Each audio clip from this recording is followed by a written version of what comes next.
How much protein? Do you really need daily? Check out these do's and don'ts.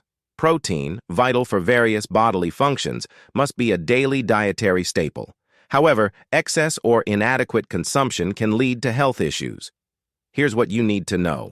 Daily protein needs.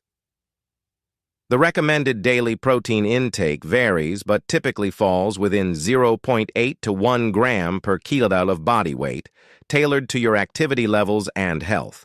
Consult an expert for personalized guidance. Effects of excess protein. 1. Gut problems. Inadequate protein. Digestion can cause digestive issues like indigestion, constipation, and bloating. 2. Weight gain. Excessive protein can be stored as fat, leading to weight gain over time. 3. Dehydration. High protein intake may increase nitrogen excretion, potentially causing dehydration. 4. Kidney problems. Very high protein diets can elevate the risk of kidney stones due to excess saturated fat. Improving protein digestion.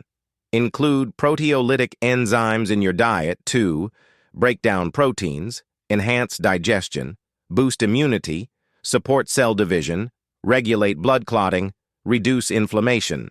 These enzymes, such as pepsin, trypsin, and chymotrypsin, can be found in everyday foods.